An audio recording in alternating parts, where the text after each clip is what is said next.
Natural de Johan Galtung, y cómo entonces esa herramienta conceptual nos puede servir para entender y ubicar en este contexto del que estamos hablando a nivel latinoamericano, tomar claves de lectura para ver por qué eso se podría aplicar y entender para lo que es el caso de Santiago Maldonado. En primer lugar, entonces, recordarles el nombre, por ejemplo, del seminario en el cual está inserta, digamos, y convocada esta actividad, que, bueno, los agradecimientos fueron casi que a mí, pero somos un equipo de casi 25 personas, ¿sí? O sea, están acá, están ahí, somos muchos que estamos trabajando en esto, solo me encargo de dirigirlo, de coordinarlo, pero somos muchas personas. Nuestro seminario es Empresas Transnacionales, Recursos Naturales y Conflicto en América Latina, y el subtítulo, podríamos decir, es para una visibilización de la violencia invisible. Y ese es el tema entonces del que voy a hablar y que elegí para cerrar un poco las exposiciones. Violencia física y violencia estructural como objeto de estudio de la criminología. Vamos a ir en todo este cúmulo de datos, digamos, o de elementos. En el contexto latinoamericano, esto ya fue inicialmente presentado por Silvina, tenemos cantidad en todos los países latinoamericanos, estamos haciendo con el equipo un mapeo, intentando hacer un mapeo, recuperar datos, información, hay distintas bases, estamos tratando de unificar, pero no hemos encontrado prácticamente países en los que no existan conflictos a partir de situaciones vinculadas con la tierra y especialmente vinculadas con lo que son las actividades extractivas, que por supuesto que sabemos que desde el inicio de nuestra vinculación con Europa, podríamos decir, hemos tenido este tipo de actividades. En los últimos tiempos esto se ha visto de alguna forma intensificado y en todos los distintos colores, digamos, de los arcos políticos en los distintos gobiernos latinoamericanos, el extractivismo, neoextractivismo, está implicando y trayendo como consecuencia cada vez más en cantidad y en envergadura violaciones de derechos fundamentales para la población local. Entonces, esto es lo que estamos trabajando, esta situación de conflictos entre actores económicos, población local, la afectación de derechos humanos. Y acá quiero leer un párrafo de este informe con el que también estamos trabajando en el seminario, en la materia en la que trabajamos estos temas, para que le interese pueblos indígenas, comunidades afrodescendientes, industrias extractivas. Es un informe de la Comisión Interamericana del 31 de diciembre del 2015. Y acá les quiero leer un párrafo donde se presenta básicamente la idea de qué tipo de actividades estamos tratando. Las comentó Silvina Ramírez. Acá vamos a ver cómo está presentado por la Comisión en ese párrafo 153. La relevancia fundamental de este derecho está hablando en el contexto de que tenemos desarrollo económico o pretendido desarrollo económico, o el derecho de los estados a definir por sí mismos cómo quieren llevar adelante la posibilidad de desarrollo económico, por un lado, y el problema es todo lo que se trabaja en este informe, es la tensión entre esa idea de utilización de tierras, utilización de recursos, explotación de todo esto, en tensión con el respeto de los derechos de la población local. ¿Cuál es el gran problema que ve la Comisión? En general, los beneficios de este tipo de explotación van para un lado que no está en equilibrio con quienes son los que se ven afectados negativamente por ese tipo de actividades, ¿sí? Es decir, la población local es la que se queda con la parte negativa y todo lo demás, sobre todo cuando se trata de extractivas y empresas transnacionales, es por supuesto, digamos, rédito o ganancia que en general queda hasta en su gran mayoría por fuera del país. Entonces dice, la relevancia fundamental de este derecho contrasta con una realidad en la que gran parte de las actividades extractivas, este es el punto, gran parte de las actividades extractivas en los países de la región, principalmente de minería e hidrocarburos, se desarrollan en tierras y territorios históricamente ocupados por pueblos indígenas y tribales, que suelen coincidir con zonas que albergan gran cantidad de recursos naturales. Además, según la información al alcance de la Comisión, con alarmante frecuencia, planes y proyectos de implementación de carreteras, canales, represas, hidroeléctricas, puertos, complejos turísticos, parques eólicos o similares tienen en afectación a tierras y territorios indígenas y tribales. En algunas zonas del continente, el acaparamiento de tierras para ganadería y cultivos extensivos o monocultivos, como caña de azúcar, soja y palma africana, afectan especialmente a los pueblos indígenas y tribales, sus tierras y territorios. ¿Qué quiere decir esto? Que no solo estamos hablando de los proyectos de las grandes mineras, estamos hablando de todo un abanico de actividades que llevan la afectación principal a lo que es pueblos indígenas, tribales, afrodescendientes. Y nosotros podríamos agregar, porque está por fuera de lo que está trabajado en el informe, pero lo hemos discutido mucho también con quienes trabajamos esto, todo lo que son comunidades campesinas, que no están por fuera, son también, no tienen los detalles o aspectos de problemática que tienen los pueblos indígenas, pero sí tienen esa conexión directa con la tierra, esa necesidad directa de los recursos y esa situación muchas veces precaria en lo que hace el reconocimiento de la titulación de sus tierras o el reconocimiento de lo que es la posesión de sus tierras. Dicho todo esto, entonces, quiero pasar a algo, nuevamente no voy a leer mucho, pero cada tanto tengo algunas citas que quiero compartir. Maristeres Vampa, tal vez hay quienes la conozcan, una socióloga que está trabajando mucho estos temas, en un libro suyo nuevo del 2017, que se llama Del cambio de época al fin de ciclo, gobiernos progresistas, extractivismo y movimientos sociales en América Latina. En la página 102, de alguna manera toma esta idea de este tipo de situaciones, pero le encuentra características en común a este tipo de conflictos. Y dice, pensando en términos de extractivismo, y dice que hay como un desafío de pensar el post-extractivismo, a saber, elaborar alternativas a los modelos de desarrollo extractivos. Y ella menciona agronegocios, megaminería, fracking, represas, las cuales más allá de sus diferencias internas presentan una lógica común. Y acá nos vamos acercando cada vez más a lo nuestro. Presentan una lógica común. Gran escala, orientación a la exportación, amplificación de impactos ambientales y sociosanitarios, preeminencia de grandes actores corporativos y retracción de las fronteras de la democracia.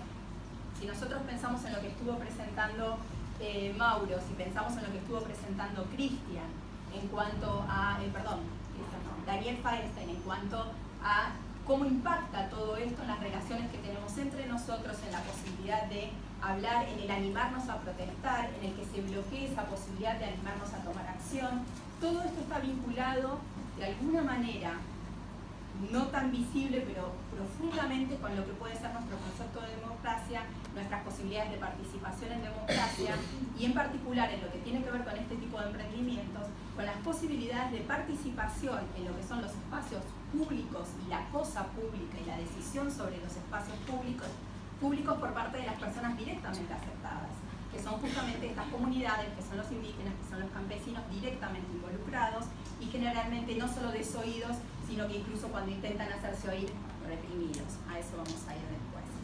Entonces, cuando trabajamos esto tenemos que tener en claro, en este contexto hay actores esenciales y esos también los vamos a ver que están presentes en el caso de Santiago Maldonado. Tenemos como actores esenciales qué pasa con el rol que está llevando adelante el Estado, que cumple el Estado, en esta situación de emprendimientos que está directamente vinculada no solo con el emprendimiento que está en marcha, la construcción de una represa hidroeléctrica o una mina a cielo abierto, sino con lo previo a esto, que es, por ejemplo, cómo tenemos distribuidas las tierras en nuestro territorio, en el nuestro y en el de los países latinoamericanos. ¿Quiénes son dueños de determinadas tierras? ¿Qué uso se le da a esas tierras? ¿De qué manera se quiere como resignificar el uso de tierras y por qué métodos? ¿Sí? Y ahí entonces es donde vemos que el rol del Estado, no solo podemos decir el Estado hizo o no hizo, porque el Estado son cantidad de actores. El Estado es el ejecutivo, el legislativo y el judicial, actuando a distintas velocidades, con distintos intereses, dentro de una jerarquía y en distintos momentos históricos, ¿sí? Entonces, a su vez, cada uno de estos espacios tiene sus distintas ramas, sus distintos niveles y grupos e intereses. Entonces, cuando decimos el Estado estuvo o no estuvo, hizo o no hizo, es muy importante que digamos, a ver, ¿de quién dentro del Estado estamos hablando? Cuando no estamos pensando, como presentaba recién Marcelo, solo en la responsabilidad a nivel internacional, cuando estamos pensando en el conflicto en juego, en este momento, fuera de toda idea jurídica, digamos, ¿sí? Estamos teniendo problemas, me estoy acercando y no me están prestando atención, estoy viendo que pasan cosas, aunque no hay licencias y sin embargo todo avanza, ¿sí? Entonces, estos son los momentos en los que tenemos que ver cómo compartimentamos la idea del Estado en sus distintos actores y ahí vemos que la cosa se nos complejiza. Tenemos entonces, por un lado, todo lo que son actores a nivel estatal, y ahí podríamos decir, con respecto a esto que, como bien señaló también Silvina al principio, no se trata solo de los estados neoliberales. Esto también es interesante, cuando hablamos de extractivismo, y hablamos de este tipo de actividades, vemos conflictos hoy por hoy en estados que originariamente veíamos como de ese progresismo que va a estar por encima de toda la protección de los derechos fundamentales.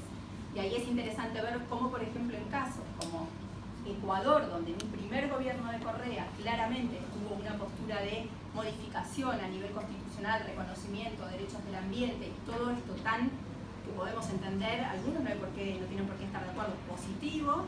En un segundo gobierno se convirtió, a partir de la idea del extractivismo exacerbado, podríamos decir, o de esa idea de desarrollismo extractivista, en podemos avanzar con el respeto y la presencia del Estado y esta presencia de esta manera absolutamente no neoliberal del Estado, pero de algún lado tenemos que financiar todo esto. Y la financiación es a partir de la extracción o de la industria extractiva.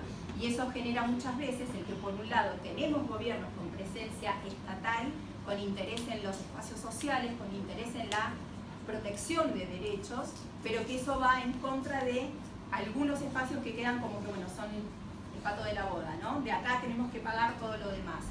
Simplemente digo esto, no voy a avanzar más en cuestiones de países puntuales, sino esto mismo está pasándola también en Bolivia, Ecuador, Bolivia, están dentro de los países que tienen los niveles más altos, Colombia, México también, pero quiero decir, están junto con otros países encabezando listas de represión a movimientos que tienen que ver con recuperación de tierras o reconocimiento de tierras por parte de indígenas y campesinos.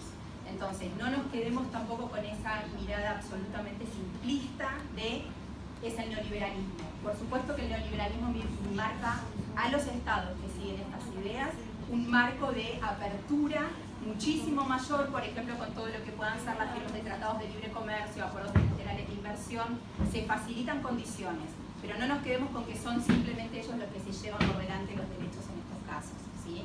Entonces, eso mismo pasa en Argentina. Esto mismo, y acá lo que voy a decir, a más de uno no le va a gustar, esto mismo que está pasando ahora y esta situación de Santiago Maldonado ahora, perfectamente, lamentablemente, podría haberse dado tal vez años atrás, porque estamos hablando de algo que tiene que ver con conflictos que en este momento están siendo exacerbados por un montón de condiciones políticas, pero que también venían estando presentes en América Latina desde hace décadas, ¿sí? Y en ese sentido Argentina no es excepción, eso es lo que quiero decir. No nos quedemos con Argentina, veamos el contexto latinoamericano. Y esto vale tanto para lo que es extractivismo en términos de estos distintos emprendimientos, industrias, como para todo lo que puedan ser los conflictos agrarios, que también están muy presentes en países como México, países como Colombia, países como Bolivia, o sea, son países que también tienen y se hacen intentos de reformas agrarias o, como también se mencionó, modificaciones en lo que es distribución de tierras, y que no es fácil, pero hasta que eso no pueda avanzar en ciertos espacios, estos conflictos van a seguir estando. Entonces, tenemos qué tipo de empresas, qué tipo de estados, las empresas en general, estamos hablando de actores económicos de mucho poder. ¿En qué sentido? De que no cualquier empresa, no es una pyme la que pone en marcha una mina a cielo abierto, ¿sí? Ni construye una hidroeléctrica. Entonces, cuando hablamos de esos grandes emprendimientos que son los que mayor impacto tienen, estamos en general hablando de capital, de espacios de actores económicos de gran presencia y en muchos casos con capital extranjero. Y esto trae a su vez complicaciones extras a nivel jurisdiccional, a nivel peso geopolítico y un montón de elementos que también podríamos seguir conversando, no es necesario en este caso, pero sí mencionar que estamos también en este caso hablando de una presencia en territorio argentino de un actor que básicamente es capital no argentino, como es el empresario Benetton, y a su vez esto a partir de tierras que fueron heredadas o compradas de una empresa que a su vez era de capital inglés, y esto viene de fines del siglo XIX, y que a su vez esa empresa de capital inglés la había recibido regalada, porque el término es regalada por parte del Estado, concesiones que supuestamente tendrían que llevar a la colonización que no se generó, y muchas de estas hectáreas quedaron, digamos, de estas miles y miles de hectáreas, de esta manera fueron quedando en manos de pocos extranjeros, y eso se fue perpetuando, ¿sí? Entonces, que haya quedado la titulación a manos de estos extranjeros no significa que la población que estaba viviendo en el lugar no sea población preexistente y que tenga de alguna manera posesión en tierras donde durante muchísimo tiempo no hubo otro tipo de población más que la población indígena. Y ahí es donde vienen los conflictos. Y esos son los conflictos que vemos en Argentina y vemos también en muchos otros países, donde el problema es que tenemos actores con título, pero sin posesión, y tenemos población con posesión, pero sin título. Estos son muchos de los conflictos donde se termina dando, como fue acá en Santiago del Estero, a partir de la situación con el Bocase, donde también hubo personas que fallecieron a partir de estos conflictos, o mejor dicho, que fueron muertas a partir de estos conflictos, donde hay un permanente estar cuidando hasta dónde va la línea de lo que es mi territorio y lo que es el territorio del otro.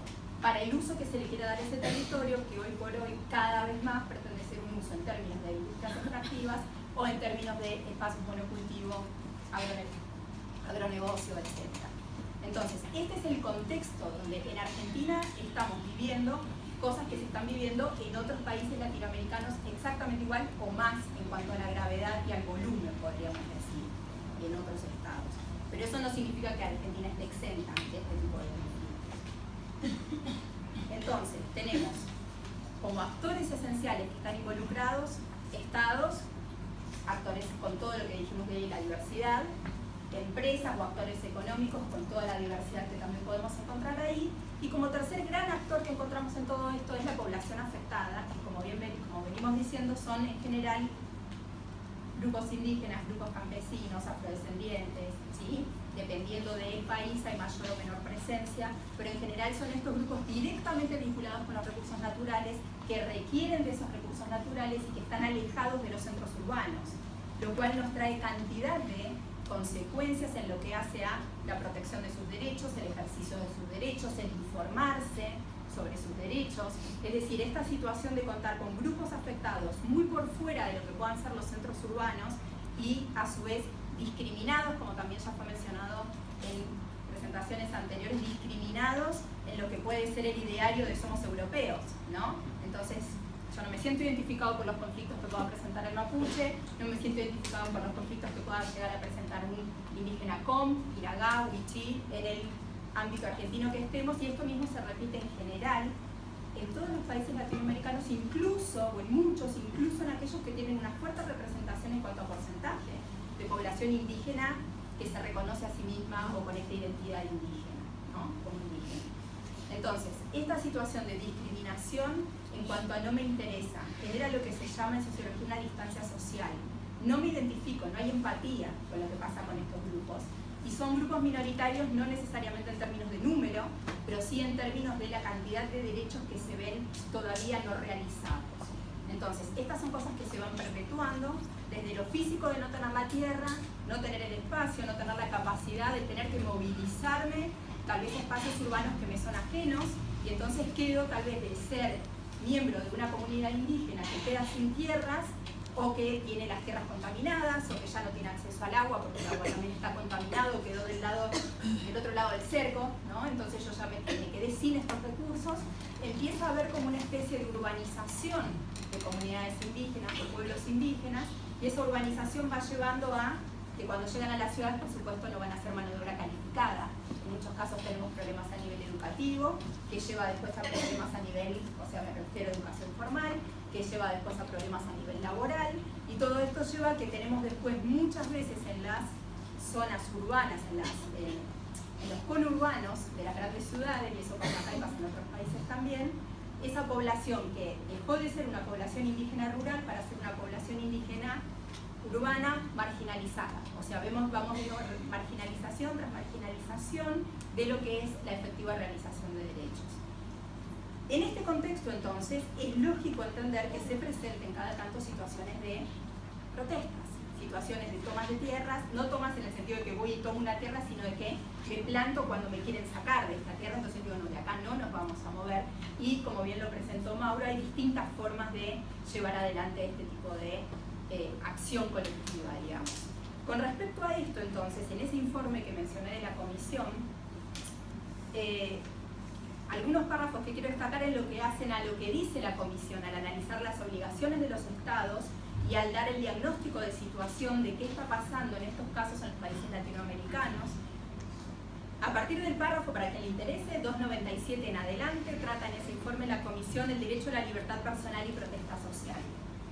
dada toda esta situación, dice 297, se ve un patrón de criminalización de acciones de manifestaciones o protestas. Paradójico, dice, es que todos estos grupos intentan hacer valer sus derechos por medio de demandas, por medio de procesos judiciales, que no avanzan, que no prosperan por todo lo que venimos hablando. Esta cuestión de que la justicia no los toma en serio, de que hay muchas veces concesiones fraudulentas, es decir, a nivel papeleo, las tienen todas de perder. ¿Qué pasa? Pasan entonces a la protesta más visible, y esa protesta visible es la que termina siendo después criminalizada. El Estado no escucha a nivel burocrático, a nivel judicial, pero sí interviene con las fuerzas de seguridad cuando no queda otra que hacer visible el reclamo que se está haciendo, en claramente salir o desde tomar una calle hasta hacer una especie de asentamiento, como tuvimos, por ejemplo, en otro contexto, los distintos reclamos de parte de la comunidad La Primavera acá en Buenos Aires. Independientemente de lo que es el conflicto, que internamente la comunidad tiene muchísimas facetas, digamos, es esta necesidad de salir a mostrar el conflicto para que se haga visible. Ahí lo vi. Entonces, el uso indebido del derecho penal para criminalizar, el llamar de grupos terroristas, que es lo que está pasando ahora también en Chile, que directamente aplica el antiterrorista contra los mapuches, las causas abiertas por delitos cometidos durante el ejercicio legítimo de los derechos, las causas por usurpación, las causas por resistencia a la autoridad, la criminalización que favorece la estigmatización de estos procesos de defensa, llamándolos desestabilizadores, grupos criminales, el uso indebido de la fuerza por parte de los agentes del orden en operativos para controlar manifestaciones. Y este párrafo describe lo que nosotros estuvimos viendo y se estuvo charlando sobre el caso de Santiago Maldonado. En el párrafo 301 directamente se está hablando de los hechos de violencia atribuibles a los agentes del orden, y concretamente el ejemplo que da la comisión es lo que una y otra vez pasa contra la población mapuche, por ejemplo. El aumento de la presencia de fuerzas militares en zonas donde viven las comunidades indígenas, todo esto está relevado por la comisión, y en ese contexto entonces podríamos decir, como siempre me extendí, así que ahora voy a unir los puntos 2 y 3 de la presentación. Para presentar el concepto, que es el del concepto de violencia de Galtung. Galtung, este es el nombre de un autor noruego, que lo que hizo fue desarrollar estudios de paz, pensando la paz como oposición a la violencia. Y para eso, dentro de muchos trabajos, a partir del año 69 en adelante, estuvo desarrollando trabajos en términos de qué es la violencia, y en principio decir violencia es cuando no hay paz. Violencia puede ser, hace primeras distinciones, física, directa, individual, o puede ser una violencia que no se percibe como tal. La violencia física es claramente cuando nosotros identificamos esa violencia de alguien que mata a alguien que viola a alguien. Esto acá no hay dudas. La violencia estructural, de la que él habla, está directamente vinculada, con todas las condiciones que venimos mencionando en cuanto a esta situación, para llevarlo a nuestro caso, de por ejemplo lo que son las poblaciones indígenas. Fíjense, yo fui tomando nota de lo que plantean. Primero les digo, la definición de violencia estructural, que es el conjunto de obstáculos físicos y organizativos evitables que en las relaciones estructurales impiden a las personas satisfacer sus necesidades básicas o alcanzar su verdadero potencial. Es decir, en un determinado contexto tengo tierra, tengo agua, tengo suelo fértil, y se supone que quienes viven ahí tendrían que tener la posibilidad de acceder a una vida sana, acceder a una vida en tranquilidad, los recursos están. Sin embargo, hay obstáculos organizativos evitables que hacen que este potencial no se vea realizado en la actualidad. Cuando esto pasa a nivel estructural, significa que tengo actores que llevan adelante distintas relaciones, que van conformando sistemas de comunicación a nivel, por ejemplo, institucional, que a su vez en su conjunto van plasmándose como en estructuras que son fijas, ¿sí? La violencia física es algo que puede pasar en un segundo. Esta violencia estructural es algo que en todo caso va mutando, pero a lo largo de largos periodos de tiempo, por ejemplo, a partir de giros que se puedan ir haciendo a nivel legislativo, que conformen después modificación en titulación de tierras, por ejemplo.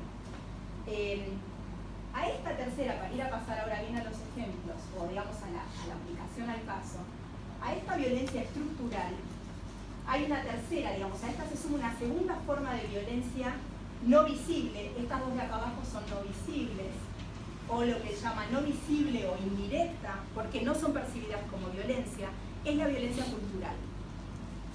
La violencia cultural son todas las formas que tenemos nosotros a nivel institucional, cultural, comunicacional, pensemos desde medios masivos de comunicación hasta creencias religiosas. Todo este complejo de formas de comunicación, de transmisión cultural, que de alguna manera terminan legitimando o justificando la violencia estructural. ¿Sí? Estas dos formas, ahora vamos a verlo con ejemplos, estas dos formas son no visibles, no se perciben como violencia. ¿Y eso a qué lleva? A que la reacción estatal, si nosotros pensásemos, y es desde donde nosotros trabajamos muchas veces, criminología y política criminal, estamos acostumbrados a trabajar con el delito ordinario, donde es muy fácil decir qué tipo de política criminal tenemos. Ya cuando nos subimos del ordinario, que puede ser el delito callejero, al delito de cuello blanco, se nos complica un poco, ¿no? Ya no se ve tanto. Bueno, si esto lo pasamos del delito de cuello blanco, de los delitos económicos, y lo llevamos a lo que puede ser entender en términos de delito los conflictos que generan violencia, y lo tratamos de trasladar a la idea de violencia estructural, se nos complica más que mucho el panorama. Porque estamos acostumbrados a que la política criminal legisla, manda policías, lleva adelante procesos, condena y encierra en este nivel. En el nivel de la violencia física, imagínense esto como un iceberg. La violencia que emerge es la física, es la que veo. Todo lo que está abajo me lo pierdo, porque no lo veo como violencia. Entonces la política criminal sobre esta no va.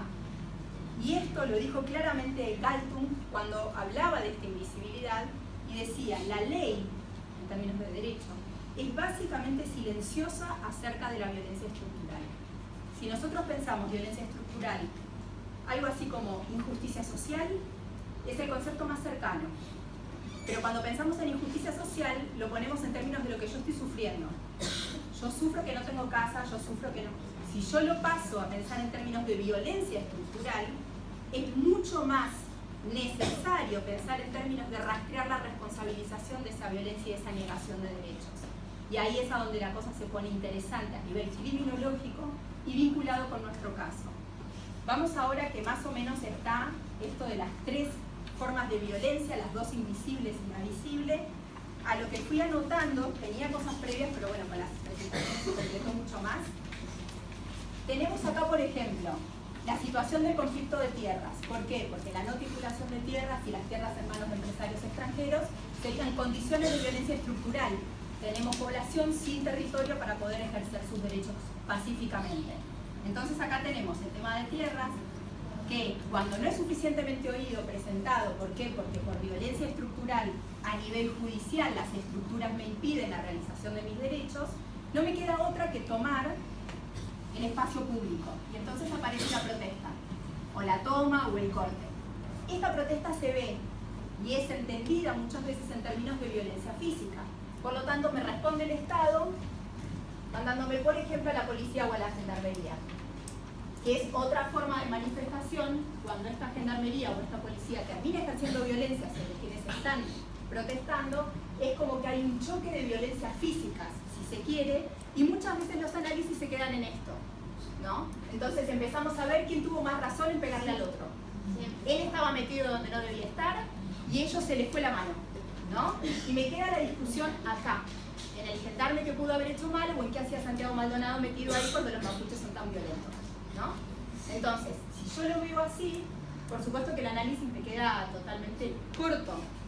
Si yo empiezo a verlo en términos de violencia, en términos integrales de violencia, y empiezo a ver, ¿de dónde salió esta protesta? ¿De dónde vino esta necesidad de protesta?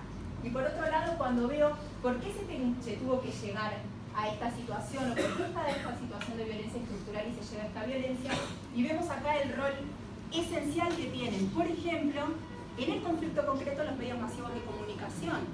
Sale también la gente a la calle, una vez sucedido el hecho, a decir que hay que esclarecer el hecho y que el Estado responda, y hay un grupo de violentos, inventados o no inventados, que deciden genuinos que se les fue la mano o puestos y en el lugar, no importa, un grupo de violentos que ejerce actos de violencia en medio de una protesta pacífica. ¿Qué es lo que transmiten los medios de comunicación? Ese pequeño espacio de violencia física. ¿Qué es lo que transmiten los medios de comunicación? Que en el marco del peritaje había un mapuche encapuchado persiguiendo al perito para ver que hiciera las cosas bien. ¿Qué imagen me queda? De que el mapuche es violento, de que las protestas son violentas y culturalmente se sigue retroalimentando la necesidad de no ves que no hay que darle tierras, no ves que de esta manera la cosa no puede funcionar porque no es población a la que la tengamos que tomar en serio. Algo Santiago Maldonado habrá hecho si la gente que lo está respaldando son este tipo de violentos. Entonces tenemos permanentemente una retroalimentación de violencias visibles e invisibles, cuando acá, por ejemplo, tenemos esta situación de represión y a partir de esto empezamos a decir, bueno, algo ahí tal vez había pasado. Acá tengo notas en esta idea concreta de la campaña de liberación, la movilización represiva con o sin fuerzas de seguridad. De alguna manera, desde la imagen que se va dando en los medios de comunicación a nivel cultural, más lo que ya teníamos cultural que mencionó Silvina, todo lo que tenemos histórico de la cuestión de la discriminación, lo que tenemos de esta cuestión de que somos europeos, todo esto es transmisión permanente de violencia cultural, que por lo tanto alimenta también esta idea de, no, claro, yo si acá hay alguien que dice algo en la escuela de mi hijo, pertenece a este grupo, ¿no?, de violentos. Entonces de esa manera se van como quebrando esos espacios de confianza y esas son todas prácticas que se van dando a nivel cultural, esa violencia que no percibimos como violencia. Es una retroalimentación permanente y esto visto en esta forma, no importa si en el caso, lo que digo suena feo, pero espero que me lo sepan entender, no importa, como bien dijo acá la compañera de México, los detalles exactos tal vez en este sentido de lo que pasó, lo que vayan a decir ahora exactamente de lo que pasó con el cuerpo de Santiago Maldonado, digamos con Santiago Maldonado y que descubran en el cuerpo de Santiago Maldonado.